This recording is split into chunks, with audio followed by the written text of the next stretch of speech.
What episode is this, Chad? Episode 86 of Slappercast, a weekly talk show with Blaggards. 86. How you doing, guys? 86. That means we have to erase this episode. 86 it, baby. 86. Yeah, you're right. That's that diner talk. Is that food service Very talk? good. Right? Very good. Yeah. Wonder why they chose 86. Well, it happened back in the Earl of Sandwich days. yes. Yeah. I was really hopeful there for a second. Yeah, we got a couple of people that can answer any question, fact or fiction, not withholding. Facts. Outstanding. This is damn good coffee. Hey, who makes this coffee? Let me tell you about it. Yeah, please do. Yeah. Well, it was I hang around the back of grocery stores and I wait till the 86 the coffee and I take it home. No, this is our favorite. We're back to we've a few episodes ago we had our friend up in Alaska send us some great coffee. That was tremendous. And then we had we've tried some of the HEB. We tried their espresso roast, which I thought was great. Did you? Oh, I didn't. We didn't. That was a different. And then Did we not have that one? What? Did we not have that one? We did. Yeah, we did. But yeah. I think it was one of those frantic get the guest set up episodes. We didn't talk about it. Yeah, we missed it. And alas, yes. But this one now we're back to Seattle's Best. Who, if you're questioning your manhood or your taste for coffee or your womanhood, or if you're confused, get yourself some Seattle's Best number 5 dark roast. And not only is it the least expensive of all the brands at HEB or Kroger or wherever you shop. IGA. Yeah. Stop and Shop. Trader Joe's. Trader Joe. Ooh. I'll never say that again. And but it is the strongest and the best and the most reliable, because back in the day I used to drink Brothers Coffee, and you would get different fog lifter. I'd mix fog lifter with their Nepenthe or their Aponis. They had all these different dark roasts that were fantastic. The only one I didn't like was Sumatra. Tasted like Low Tide. And was Brothers a local company?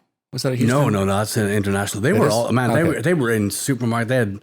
They had little kiosks in malls and shops and stores and all kinds of stuff. But they had a freestanding one here in town. Yeah, forever. Where was so that? That's where I started to experiment with the. What I'm saying is they had even with their best dark coffee. Yes, it would vary the taste and the boldness and it would vary. And a friend of mine, Andy Weaver, told me one time that his theory on that was when they're growing the beans, some years that they have perfect weather, sometimes it's inclement weather, sometimes it's so that you're going to get a different. So I don't know what Seattle's Best is doing, but they are knocking it out of the park every bag, every time, every bean. Mm-hmm. And you might want to take that out. That was a little racist. Would you, to the folks at home, would you recommend they use tap water for coffee, or should they use a spring water? Great question, Eric. Why don't you come over here to sit? Let me come on, hang on. No, so there's two things that you have to do.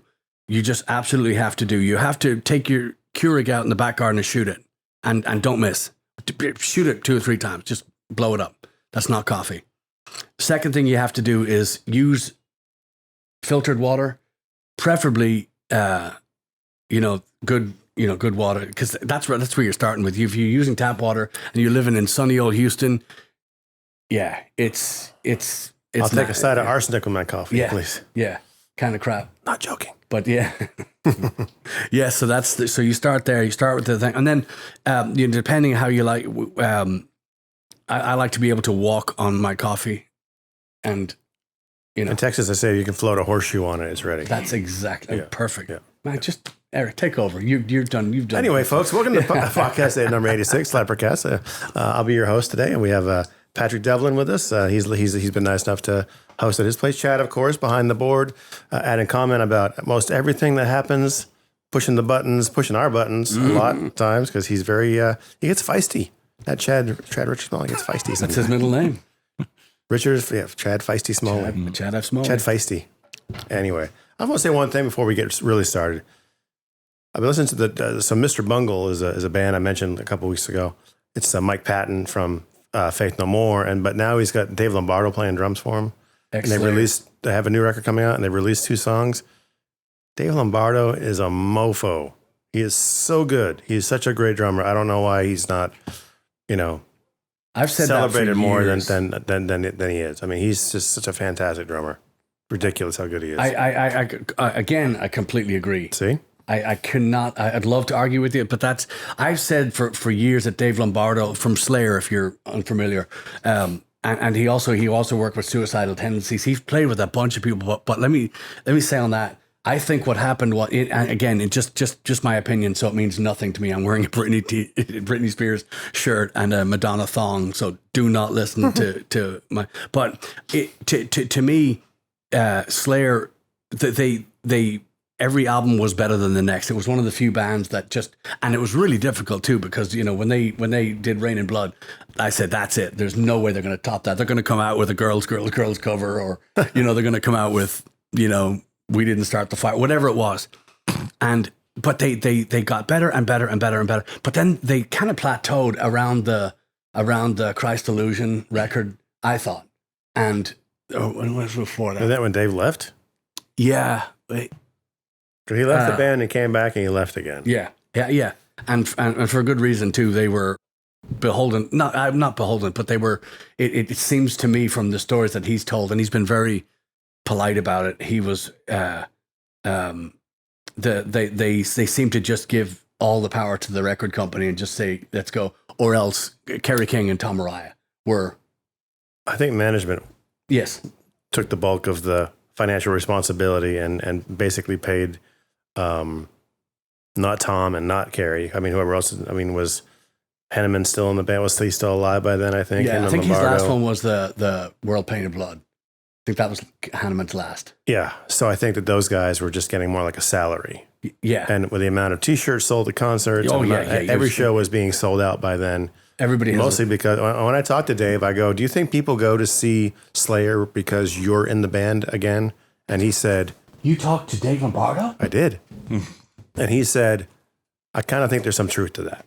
He wasn't a dick about it. He was just like, he's like, I know that people like it when I play drums. And I think a lot of people were going to see Slayer because Dave Lombardo was playing. Even non-drummers were going because he was back on the kit. Paul Bostaph is fantastic. He is fantastic. But would you agree with me that he's a very square sounding drummer after you hear square meaning rigid? I think he just kind of, he plays the songs, which is great. He plays the songs and he gets through the song and they're great.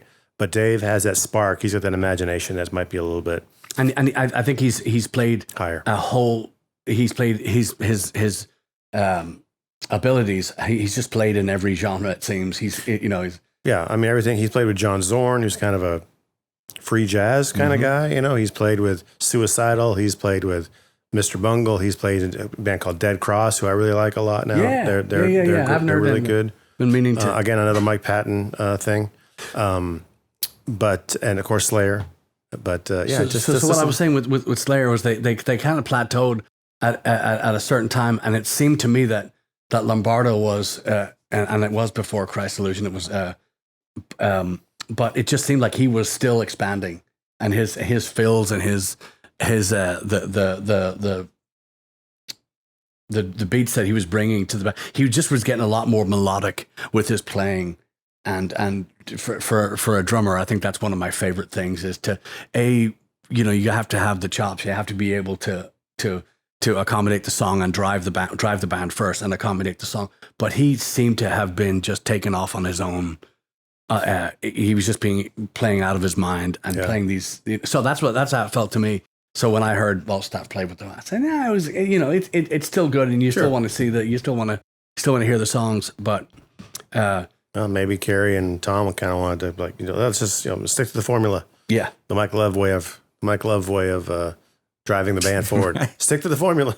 And not grow. Anyway, I just want to say that real quick. I don't want to turn this into a whole podcast about drummers, but yeah, the new stuff, this new Mr. Bungle stuff is just, and it's very political too. It's very timely. So, but just the way he plays is so like, we'll have to play someone. Yeah, in the van sometime. No time like the present. No present like the time. So I think, well, go ahead. What were you going to say? I don't know if I've ever heard Mr. Bungle.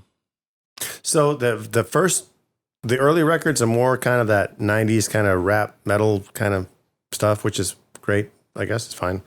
This stuff is full on it's full on aggro, double kick metal, crazy guitar playing. It's kind of screamy vocals. It's good. Oh, cool. Right. I want to hear it. Let's play it. This show brought to you by Mr. Bungle. Mr. Bungle. And Seattle's Best. And Seattle's Best. And Chad Feisty Smalley. The feisty one. Cheers, everybody. Cheers.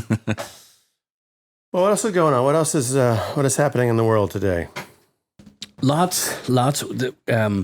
We have, since we've spoken last, and Chad came in with some good news. The last couple of podcasts have just gone just sky high. The numbers are really taking off, and we appreciate it. Thank you for sharing and telling and pointing and all that. That was great. Wonderful news.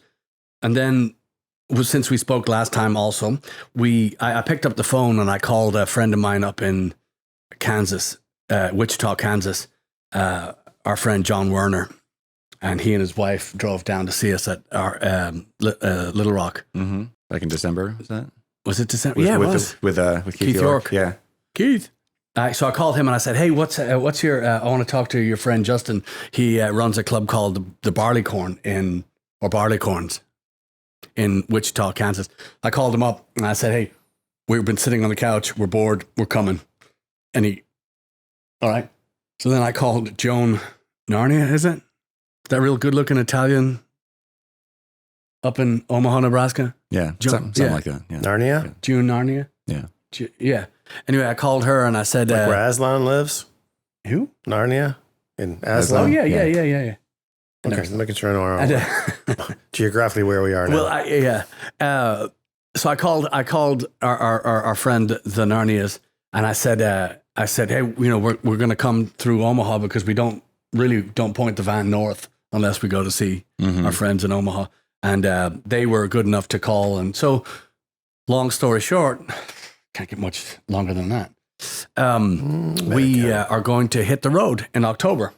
We're going to go up to aforementioned Barleycorns, and then we're going to go to Omaha, Nebraska.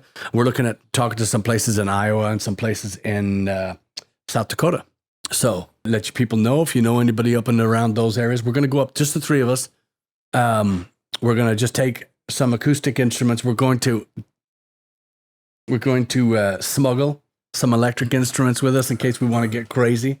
But we're just going to we're going to get in the van. We're bored and stuff is slowly starting to open. I.e. T-Bone Tom's October 23rd. That's exciting news. I'm excited about that. Yeah. So we're going back to T-Bone Tom's. Now, what's going to happen is they're not back to full capacity, and they took care of they always take care of their patrons, but they took care of their staff. They took care of everybody around them, and they're always advertising all their neighbors. They're the ultimate professionals. So Jeff, the manager, called and he said, "Hey, can you do Friday the 23rd?" And I said, "Yes." So Duncan is going to come down with us and we're going to do it. Yeah. So we're very, very, very happy about that. Be fun. So, and this date has been moved. I know that some people had noticed that we were listed on the 22nd, which was a Thursday. But so this is now the 23rd. Yes. We're not going to be on Thursday. It's going to be Friday. So just FYI. Yeah, that's a good point too, because what T-Bones had to do was they wanted to keep their entertainment going, but they couldn't pay the band. When you knock the audience out of your building, you can't afford to pay what you've been paid. So what they did was they just cleared the calendars, and they were so generous and so sweet about it. They were just, Jeff was heartbroken when he called the manager. It was just, when he said, "We have to take the calendar apart because we can't go on as is." So with that, they're trying to build back up now, and they've been doing it safely. And actually, I took my kids down there a few times while the pandemic was going on. We just ordered food to go to get in the car and get out of the house. But we went out and they had it down to a science. They have all their places marked, all the spaces outside the front marked, and they had it was It was like an old fashioned switchboard. It looked like, because there was just one in, one out, one in, one. You know, people were betting. It's like they were just missing roller skates.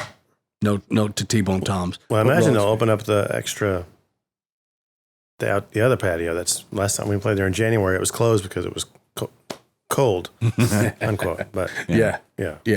So yeah, we're going to be back there, and that's a good point to make. So anything that you had been on your calendar, you know, before COVID hit, they've shuffled it to, and they a lot of places would just close the doors and just try to take over. They didn't. They kept the entertainment coming in. They kept keeping musicians in work, and kept, they just kept their staff going and their restaurant going. And so hats off to T-Bone Toms. Barry is the owner down there. Just you just can't ask for nicer people than that. People that believe in their product and believe in their community, and they're there to help. And so yeah, we're excited about getting into the van and driving and actually going on a little tour. So this is going to be our first time going on an acoustic tour without a fiddle player.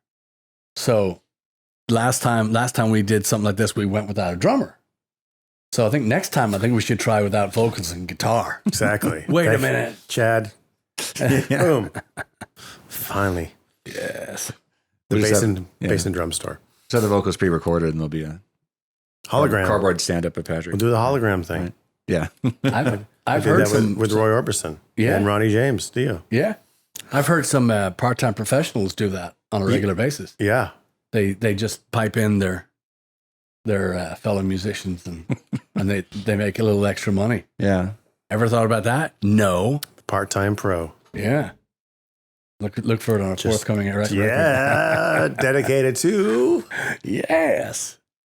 I forgot to turn off my notifications. I'm getting messages from Tim Kennedy, camera guy who put together the Sherwood. Oh, shoot. I didn't put my virtual. Did you put my phone on airplane mode? I didn't. I forgot. Son of a bitch. I forgot to put both of them. That's my fault. Should we start again? No. Let's just come in again.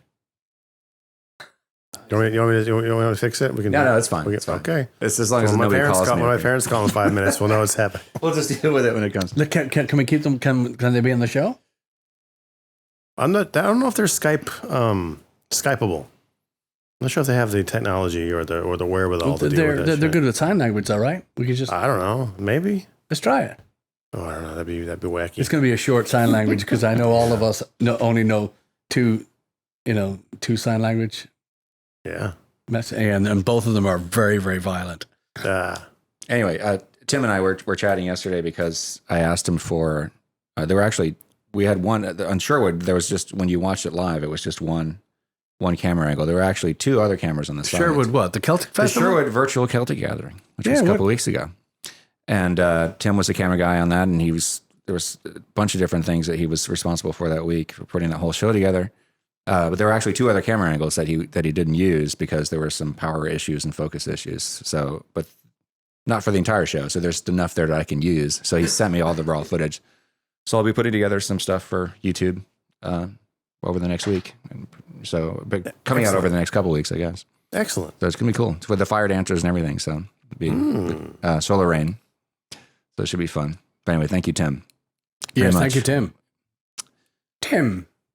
So we just played in College Station, or Bryan, at Blackwater Draw. Did we now? Tell us about it, Chad. How was it? It was really cool. Yeah? Yeah. What happened? Like there were a million people there, and they sold out of beer. And God, you're a natural. It's like watching Pacino. I have a surprise there was a surprise at that show. Yeah? Yeah. Big surprise. From the drums. Is it shiny? Do you hit it? A couple times. Yeah. brand new kit? Brand new drums. Oh, really? Yeah. I saw it. Birthday present to myself. I don't know why I didn't notice that. I don't know why either. Because we face the other way. All right. Oh, yeah. Yeah. I never That's turn him around behind with us. it. Yeah, right. That's him, the little tick, my, tick, tick, tick, tick that we hear behind us. That's him. Ricky Tikki Tavi. Don't go that fast. Tiki. You're gonna lead us all astray.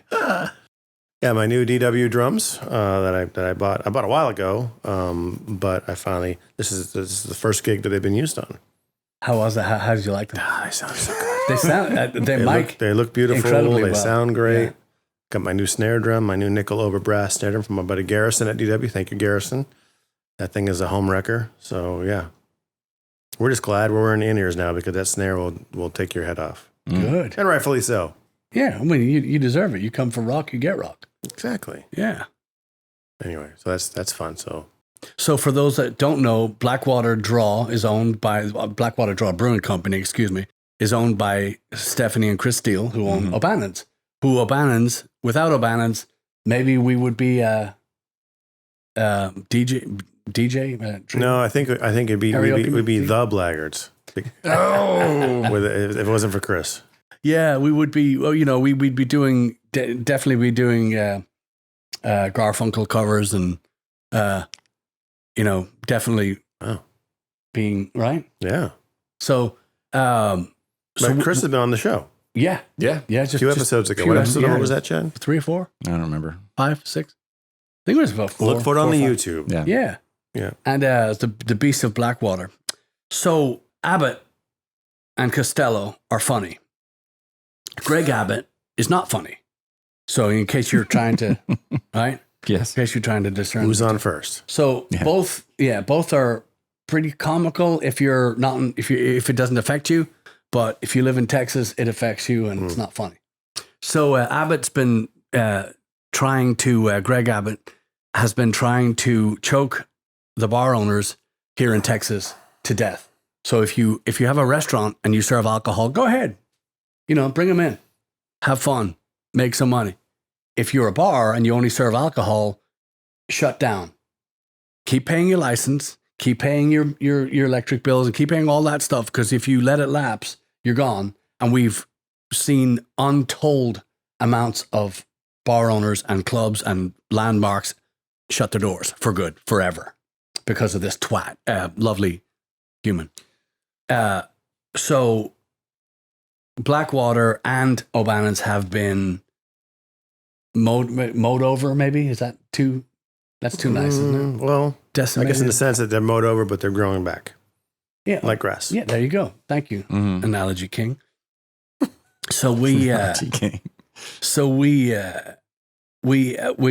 watched O'Bannon's grow from, 10 or 12 beer taps to, they got 100 yet? O'Bannon's? That's a good question. I don't know how many they have there. They got a lot. It's maybe not 100, but it seems like it. It looks like 100. You have a good, healthy dose of options when you go to O'Bannon's. Yeah, big time. And it's not, there's no shit. They don't deal in Bud Light, Coors Light, your Mama Light. They don't do any Marmalade. Marmalade.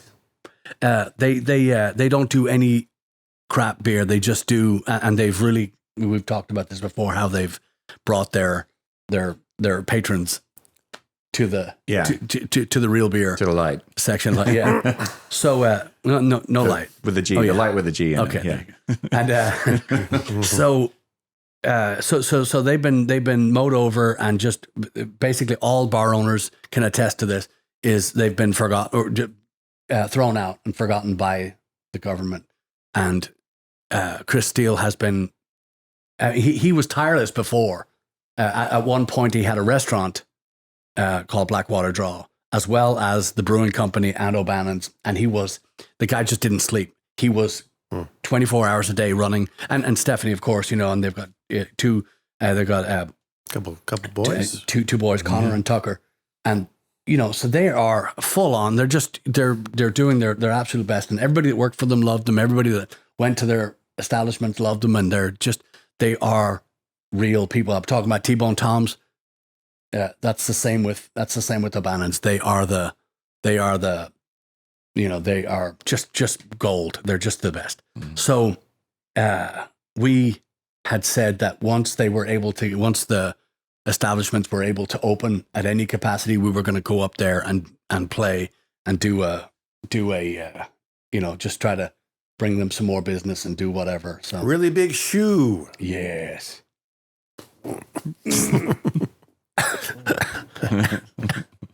So we did. So we went, and it was great. We played, and it was fun. It was fun, and we had the beautiful, the lovely, the luxurious Christopher Buckley come in and play with us. Luxurious. Matt, he is. He's what? Luxurious. Luxurious. I'm just glad he wore pants. Yeah.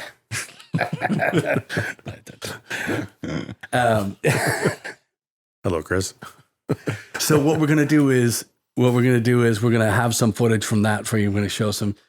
We may even do a little. We may even show you a little. Maybe Patreon only. Maybe just a little 3-piece. Excerpt. Excerpt. Yeah. Excerpt. Yeah.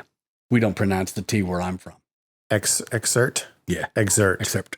We were exerting on that excerpt. Exactly. Thank you. Exactly. That was an exercise. Man, we're going to show you, but I think that Chris Buckley is the best Irish fiddle player around. Ever. Yeah. Around. Ever that's been around. Yeah. At least these parts. He's just that's all he plays. I mean, he plays country and rock with us, and he's very good at that. But his Irish stuff is just beyond compare as far as now. I've heard these fiddle players talk about the different styles and whatnot, and Jeff Duncan you can put Jeff in any situation, and he's going to make you think that that's his gig. When we have him play a song like "Spin Me Round," "Spin Me Round," the Dead or Alive song. Mm-hmm. We play that, then we jump into a Steve Earle, then we jump into a Thin Lizzy, and he just molds into very that, and you think that's his gig. Chris Buckley and Chris can do all that stuff too, but Chris is his lane, his forte, his gift is that Irish music. I've just never heard a player play with such. If you were lucky enough to see the live stream, you'll attest. It's just I think the best Irish fiddle player around. Yeah, I agree. He was in the band forever. I mean, we toured. I can't tell you how many times we went around the United States with that young fella, and just a blast having him in the. It's just a perfect fit, and it didn't matter. Too much the night before. That show didn't suffer the next day, and that's what you want. And because it really, when you play that many shows and you cover that many miles, it's and you tie one on the night before, and then that was the one thing that we'll say about him is he never showed up, or he never didn't show up. Yeah, he was a pro. Yeah, I mean, he is a pro, but you couldn't throw too much at him. He would play 10 shows in a day if he could. Yeah. And sometimes he did. Yeah. And also, his band is called The Here and Now. And please check them out. If you like Irish music, if you like, he plays with another fiddle player, Niamh Fahey, and she's an incredible player. But if you like that traditional Irish stuff, but they do stuff that's in time signatures that are, just kind of, extremely difficult to get your head around, but they're still wonderful players. The Here and Now, check them out. Mm-hmm. Maybe Chad will put it. Just reminded me of that guy from that party a couple weeks ago about how you're playing in all the crazy time signatures, and all we were doing was changing the feel. Jumping from like big strong man jumps feels. It's not. It's still in 4/4 time. It's pretty much all 4/4. Oh man, you're jumping through all those time signatures just like Rush. Yeah. Nope. Sorry to disappoint you. Yeah. We're just playing in 4/4 time. Different feels. Mm-hmm. Yeah, but there's a lot going on. That's why I don't get tired of playing this kind of crap, is because there's just a lot going on in the song, and because of the short attention spans. I love it. Yeah. No, we're turning on a dime. We're going this way now. Come with us. Yeah. And then we're going back over here. Yeah. And then we're going this way. It's so much fun. Yeah, it's so much fun. It's people's reaction is people are funny. Yes. Well, he was reacting to remember that guy had invoked Rush when he saw there was one of your the thing you were doing at the end of a song. The end of Wagon Wheel. Wagon Wheel. Was it? Okay. Yeah. Yeah. It's like, man, he was like Neil Peart right there. Yeah. Yeah. Not at all like Neil Peart. Yeah. Peart. Peart. Is that what it is? Yeah. Yeah. Okay. Yeah. It's always been, and now he's dead, so now you just desecrated his memory. Thanks. But Yes. yeah, we never get Rush references. Maybe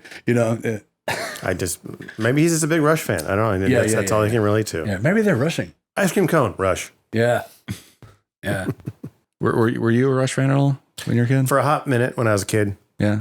You have to be as a drummer. You kind of, especially when you're growing up during that time when they were popular. Mm-hmm. My brother bought the Moving Pictures record, and it's got the Tom Sawyer as the first track, Mm-hmm. and it's got YYZ, of course, Red Barchetta, and Mm-hmm. Limelight. That's the first side, Mm-hmm. and that's the only Rush I ever listened to. Right. Was the first side of Moving Pictures, right? Because it was like 4 of the greatest songs they've ever done, and Red Barchetta is my favorite.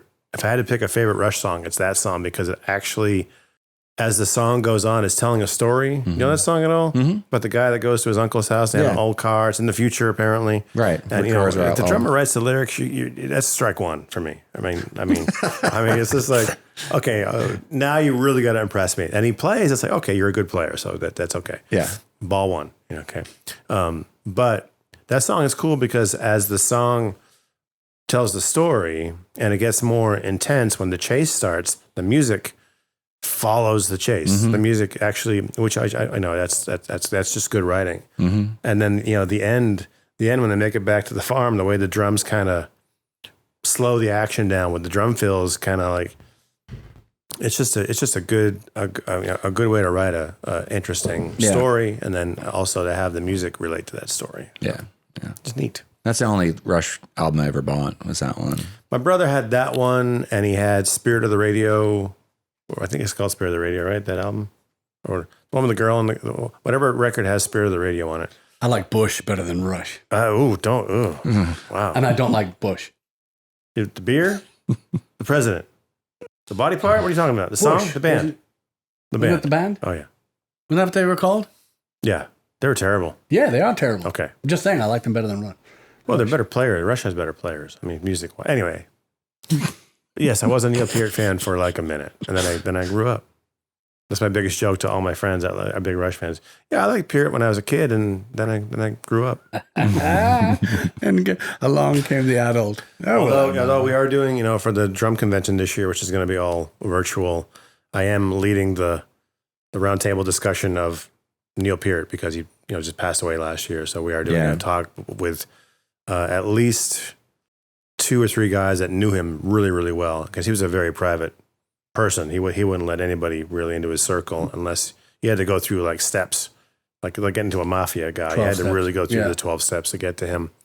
And a guy named Mike Portnoy, who plays drums for Dream Theater, he's obviously a huge fan and a huge Neil was a big influence on him, so he's part of the roundtable too. So I'll be talking to all those guys and asking questions about Neil's life and stuff like that. Oh, so cool! Kind of cool to get a deeper insight than just what we know from reading articles, like people that actually hung out with him and spent time with him. So it'll be fun. That's in November. So Okay. yeah, we'll get closer. We'll blab about it some Awesome. more. But yeah, I just remember too, I forgot, I actually did buy the album they put out in 89, Presto, I think it was called. Oh, what? I might have had a cassette. I might have bought a Show cassette. Don't Tell was later. the big single off that one. Whatever. Depresto. I think I bought a Depresto. I think I did buy a Rush cassette when I was in maybe maybe before CDs came out. I don't fucking remember. Yeah. And this was when, because I knew I was going to see him. My friend Dwight and I went to go see them at the Summit. Yeah. And so I bought that. At the time I liked that song, Show Don't Tell, but I don't remember anything else about that. I bought that on cassette too. Because when I was going through a period where I was buying a lot of things on cassette. When I was in college, the percussion section, we all hung out together a lot, because a couple of us were in jazz band. We were all in the symphonic band. You had to be at my college because there was only 8 or 9 of us total, I think, out of the whole music department that were percussion players. And all those guys were huge Rush fans, and they talked about Rush all the time. Then I got into Dave Weckl, all that electric, weird, fusion-y jazz shit that was going on in the late 80s and early 90s. And by then I was into like Levon Helm and Richie Hayward and different kind of stuff. So we all got along fine, but like when it came to talking drums, I was like, have you heard this song by the band from 20 years ago? It's fucking awesome. They're like, Rush. Yeah. Yeah. I mean, Patrick and I talked about it before on the show that we just didn't have kind of falls into the prog category, I think, Rush, to a certain extent. I would say, yeah, totally. But they're kind of like almost their own. They're proggy, but they're not quite as. I wouldn't really compare them to Yes or early Genesis or General Giant or those people. I don't know. I think they're kind of in our own category. Seriously, but whatever. Well, they all do. All those bands do. But I see. I like Emerson, Lake and Palmer. To me, that's fun. It's like fun prog because it's like so over the top. It's just fun. Like, okay, we're gonna do a whole Mussorgsky. We're gonna do the whole picture of that exhibition, and we're gonna make a whole song cycle out of it. Awesome. That's fun. Yeah. Carl Palmer doing a drum solo and putting the bell thing in his mouth so he can put his head down and ring the giant church bell above his head. That's fun. Neil, like through composing his drum solos, playing the same solo every night. Is that fun? I don't know. Yeah, I want something new every time. And I remember one time there was a toolbox at the top of the stairs and it fell down the stairs. And I said, oh, that sounds like a Rush song. And then I never listened to them again. I said, that's it. I'm done. So it's that old 9/16 measure at the bottom when the but it was one of those songs that you were talking about the first time before I fell asleep.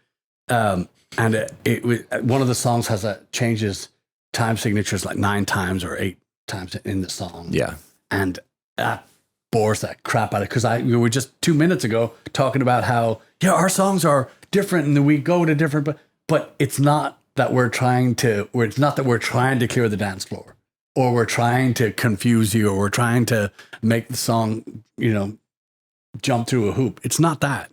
We're just taking you on a little journey. Yeah, we're not even changing time. We're just the feel. Yeah, it's a little bit different. So. I like when stuff goes from a train to a waltz to back to a train, maybe to a heavy part, and then and it doesn't have to resolve. It's nice if it does. If you can come back after a while. Sick Med was we didn't design it to go through a thing and then end on the same.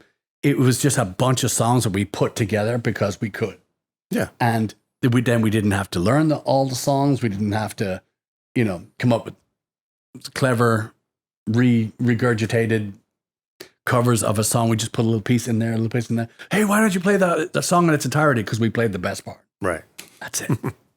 The people actually get angry at us sometimes. It's rare. Well, there's been a couple of times that people go, play the whole song, man. Come on. Yeah. My favorite time was, sorry, were you going to say? No, that was it. Yeah, my favorite time was at Sherlock's, which they're all gone now, but the original Sherlock's on Westheimer, and it was one of those, they put us on a Wednesday or a Thursday night, and it was just dead. Mm-hmm. I mean, it was dead. The TVs were looking at us like, finish already. No, we've done with El Orbis did a bunch of Wednesdays at the one over on River Oaks. Yes, I remember that. Yes. Yeah. Oh, God. Yeah, I opened that place as a nightclub. Oh, yeah. Before it was. Yeah, so, that's torture. That's punching the clock. Yeah, exactly. So anyway, we did Slappers Medley, and we got to the part where it was. Sorry, let me rewind before we did that. So there's a drunk chick off to the side, and she was just screaming at us, "Play something, play some." She didn't say Bad Company, but she said, play some. That's the only thing I can think of right now. Yeah. And or play some this and everything was this classic rock stuff and this stuff that we're just not going to, even if we can get through it, we're not going to do it. We're just going to play our set because at this point, so we get to Slappers Medley and we put Smoke on the Water and she goes, finally she gets up and we end it, we go back there. She was livid. Mm-hmm. And I shouldn't have taken her home, but that was... Yeah. She was even angrier after that.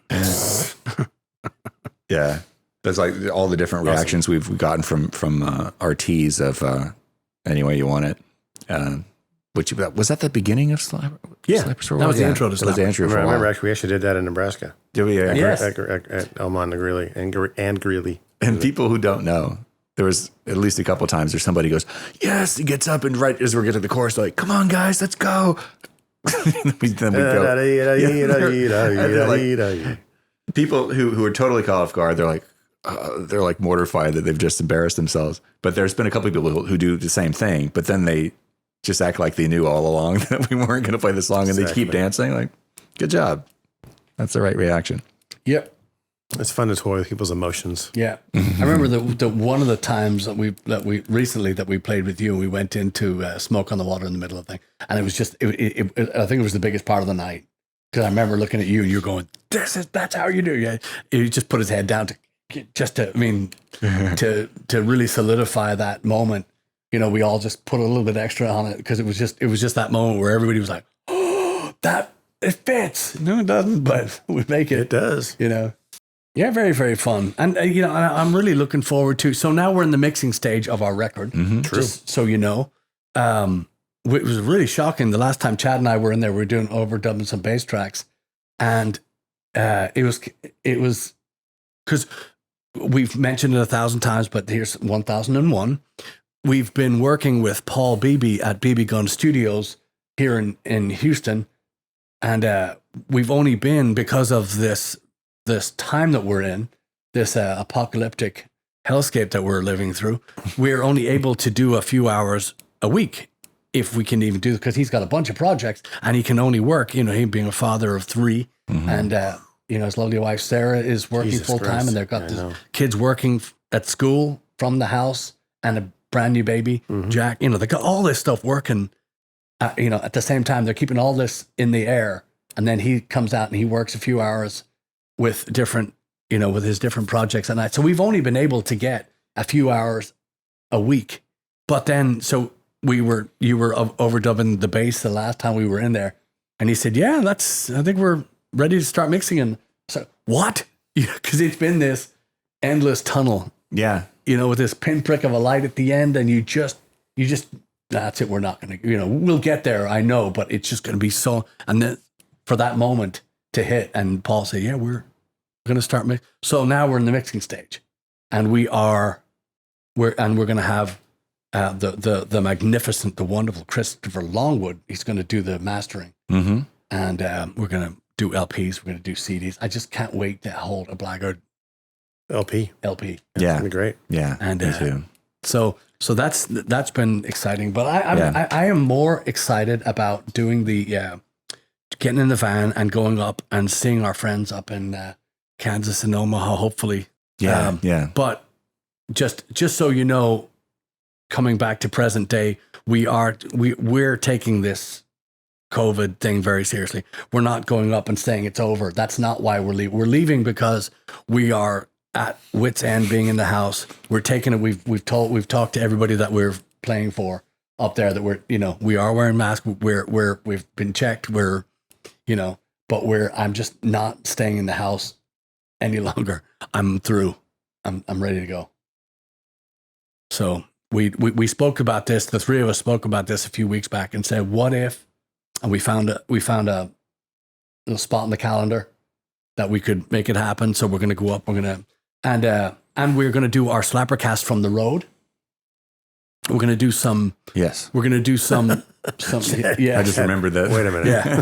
Yeah. What have I signed up for? Yeah, it's not going to be. It's not going to be like this. Yeah. But we're gonna do clips in the van. We're gonna do road diary kind of stuff. I think we just turn the phone to each other when we talk. Yeah. Talk. Yeah. Talk. The video. Yeah. I'm kidding. I'm serious. I think that's a great idea. I want to put stuff in there to where we're gonna, just throw some clips from the tour and and also I think, and I have it on a very good source, Sienna, that we might be able to get June Narnia. Is it Joan Narnia or Na? Aslan. Yeah. We might be able to get him. We have to trick him to be on the show. Yeah. Hopefully he doesn't see this episode. He won't find out till we're finished. Thanks for being here this week, John. Wait, damn it. Well, we're going to do a lie-in, like a John Lennon, we're all in the bed and... Oh. I just... Genius idea, writes that down. So... Yeah, I had an idea too. I've been thinking about how we could do the show probably when we were traveling, but we could... I've got that one little tripod that Greg Fugate gave me. Thank you, Greg. I could mount that on the dash and position it so you can see all three of us. And then... The only problem there would be the audio, so I could use one of my other phones or to record audio separately and pass that around like I did when we were sitting in Lawrence, Kansas. Interesting. And then I mix that together the same way I do this show with all the different cameras. So It'll work. Chad, you're always thinking, man. I appreciate that about you. He's feisty. he's Well, we did a he's show on the road once before at Lawrence, Kansas. tech savvy. We've been there. We didn't Breakfast bar. Yeah, we went there with you, right? Didn't we go to Lawrence, Kansas with you on the way home? To the cereal bar? The 24-hour coffee shop. Maybe No, we we didn't do skipped that. it. We stopped in. We tried to? We stopped in. Oh, right. Hooters. No, Twin Peaks. Twin Peaks. Bombshells. There was that Mexican restaurant that y'all ate We had a at. Mexican restaurant, Yeah. but we also that was good. God, that was great. So shockingly good. But then we also stopped at that weird little coffee shop, and they gave me cake for my birthday. Because my birthday had just. It was like midnight. My birthday had just happened. Oh, where was that? And the grand, it's the name of a town, and we talked about this before, and it has like 3 names to it, and it's like, it sounds like a port city because it's got like something related to water in the name of it. Somewhere we stopped there. We didn't make it over to Lawrence, but I'd been to that place before when I was on tour with John. Oh, yeah. John Doe, who hopefully will be on the show one of these days. Me and the sound guy went over because he's like, "Oh, we have to go to this place." I'm like, "What is it?" And like, there's the breakfast cereal place. So That's so cool. we hung out there at like 1:30 in the morning having cereal. Weird. Good coffee, too. Really? Really good coffee. I don't know. Maybe. Because Lori found that place, right? I have No. Yeah. We were sitting in in the hotel. Weston. Yeah, We were trying talking figure to out- Cricket. Remember? Yeah. I got the tail end of that conversation on a video.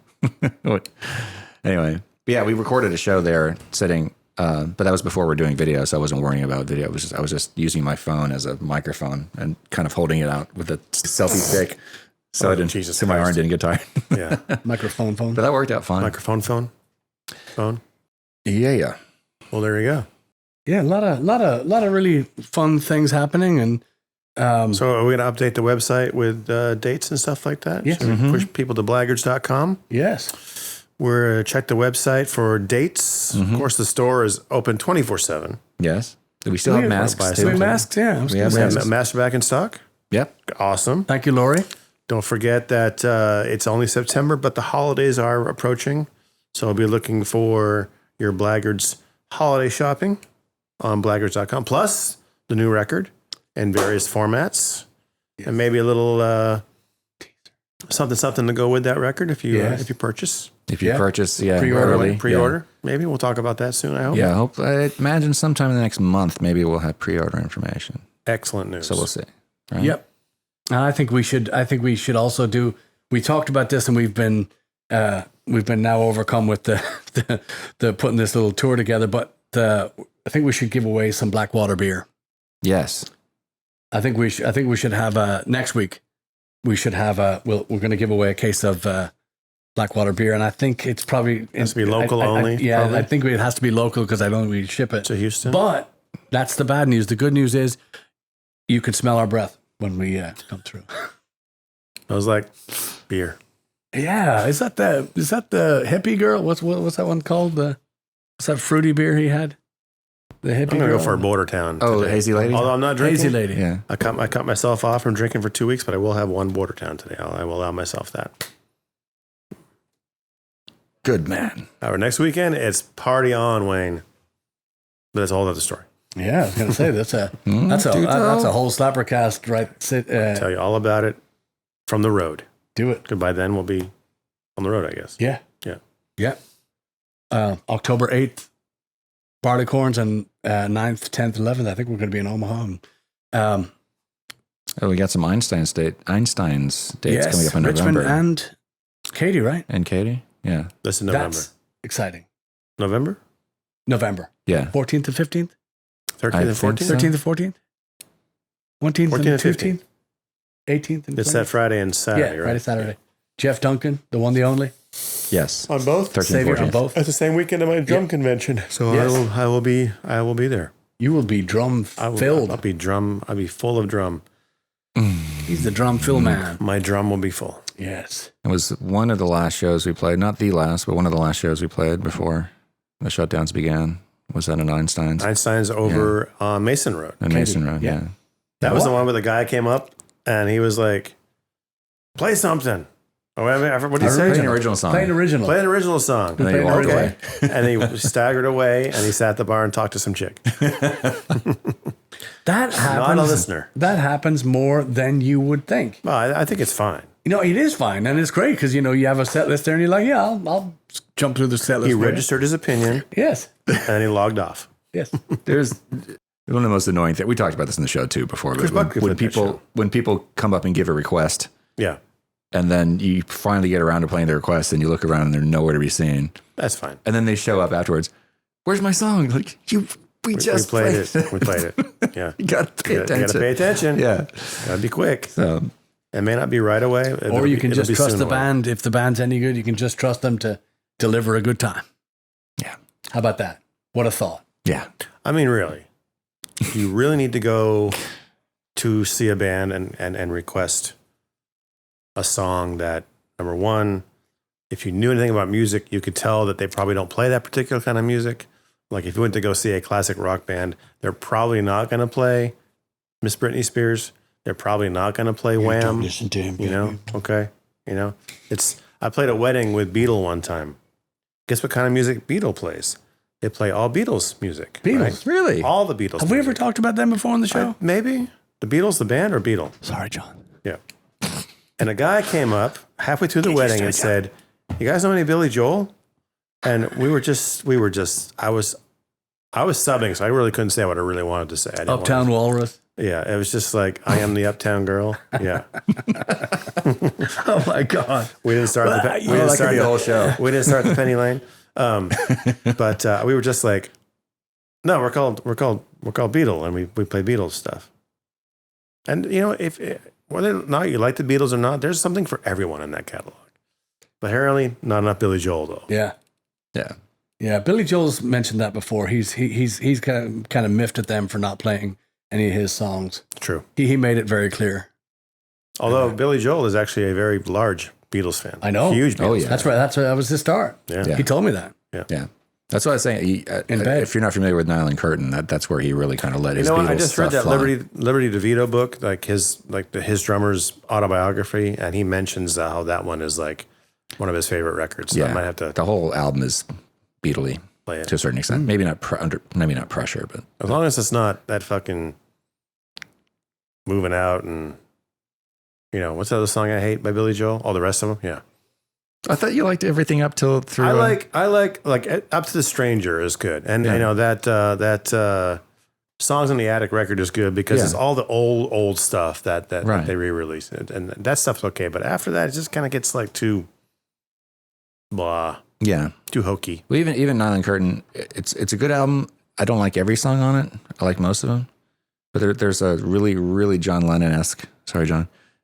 Song called Laura on there. It's just very overt. But Billy Joel said that many times. That was totally deliberate what he was doing. Liberty said this is the closest to a Beatles record. Anyway, there's a song called Scandinavian Skies, which is essentially his I Am the Walrus pastiche. It's pretty cool. Anyway, but after that he went off and did all that 50s stuff and Uptown Girl and he lost me there. I don't want to bore people with talking about Billy Joel. So yeah. We've already been on it for the longest time. Yeah. But cross that river. All right. Okay. River trains. Anyway, but we are we're going to talk more about our wonderful Blackwater Draw Brewing experience next week, and the Buckley, and we're going to talk a little bit more about that. We're going to hopefully be able to use some of this video that we captured of the 3-piece stuff and put that on the Le Patreon. Yes. And we'll have... and we'll give out some beer. Yeah. Give out some beer. If it survives the ride home. Yeah. Chad. Feisty Smalley looking in your direction. Yeah, he putting his straw away. What? So, thanks for listening. Thanks for telling your friends. Thanks for saying no to drugs and washing your hands. And wear a mask? Let's do it. Wear a blackguard mask. Wear a blackguard mask. Why not? Blaggards.com/store. Yeah. Go spear yourself some. Oops, he did it again. That's toxic. All right. We love you all. Bye. Go to bed. Goodbye.